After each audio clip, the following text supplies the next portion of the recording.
So magandang araw kabola, sa video na ito marami na naman po tayong pag-usapan kabola. Of course, yung sitwasyon po ngayon ni Mactalio at ng Converge kabola, and of course, yung sitwasyon din naman po ng isa sa mga legend po ni San Miguel Beerman po kabola. So hindi pa nakasubscribe kabola, pakipindot naman po yung subscription button.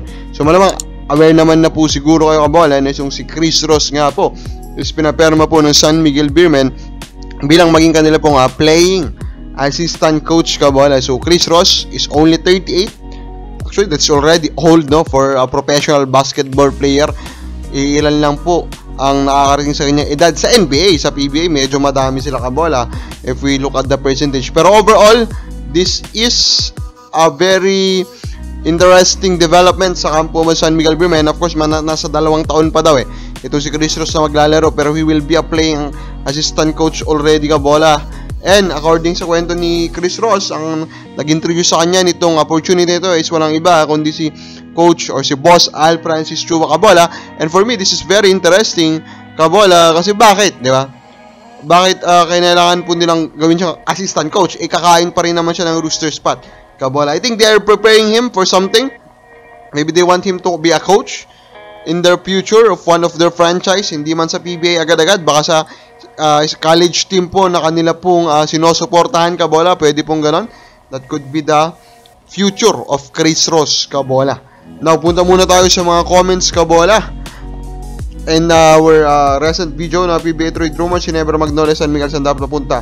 Si Bolik sa TNT. Bagay si Bolik, kulang ng players sa TNT para mas match ang laban sa at ganahan naman ang mga manonood sa PBA. Of course, di ba? Ang gusto natin na mapanood na laban po sa PBA is match. Kung sa TNT mapupunta si Bolik, he will be perfect, di ba? Maging kapalit po siya ni Mikey Williams, di ba?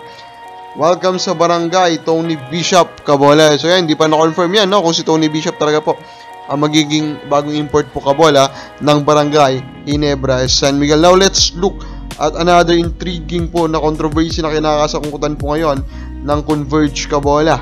And that's of course about Mactalio, who signed a 2 years contract with them kabola, and now it is on hold kasi po pinupush po ng PBA na they suspended him for 6 months kabola when he was still playing in another team in 2017. So parang gusto nila dapat muna niya itong bayaran kabola, masuspend muna siya ng 6 months. Kung masuspend po siya ng 6 months, if you look at it, hindi na po siya makakalaro, no, for our Philippine Cup kasi sobrang tagal po ng atin pong Philippine Cup and even our Commissioner's Cup kabola, diba? So that will be a big blow, no, dito sa chances po ng Converge Fiber Access. Kaya siguro tinatry po itong pakiusap ng Converge. Parang point naman kasi na ng Converge, nawala naman na siya ng matagal sa PBA, diba? Hindi pa ba sapat yun, diba?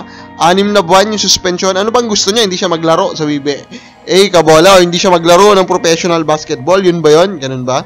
Kasi kung may point din naman itong Converge po on the way they are trying to treat itong situation po na ito. Although nung na-interview nga itong si Coach Aldin Ayo, sinasabi naman niya po na yung management na po currently ang umaasikaso po dito kabola. Now with this controversy, may nilabas naman po na controversial post ito pong si Snow Badwa regarding it kabola.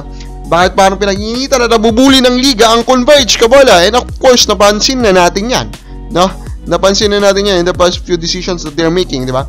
It all started when Governor Delta Pineda was denied of a seat in the governor's table kabola. So, ang point naman dito ni Snow, 4 years nang wala sa liga yan, di pa na-serve. Paano pa kaya makakuha ng mga bagong team if may mga ganyan na sistema? Dapat you treat each team fairly. Hindi yung may iba pa parang napapaboran at nagagawan ng paraan. Yun kasi yung point Doon sa ibang team nagagawan ng paraan kung mga problema kabola. Pero bakit pag mga ganito nagiging stricto po yung PBA, yun ba? Nagkakaroon ng unfairness doon po sa application ng rule kabola. And in a way, may point din naman si Snow Badwa doon. Nabubuli ba talaga ang Converge? And I think medyo, no, sa mga naging decision kasi ng PBA, kailan ba yung last decision po ng PBA na pabor po sa Converge, di ba? Kabola, kailan ba, di ba? And now, in a way, nag-retaliate din kasi yung Converge, di ba? Kinuha nila kabola yung ilan sa or dalawa sa mga current players po ng PBA out of the PBA. So, tingnan natin ang development ito, and we are just happy that Converge still there kasi maganda ito na magkaroon po ng isang kampo na against the current hierarchy po lang Hindi ka. Kung baka bala sa palagay mo, supportado mo bang Converge? Comment lang po sa baba.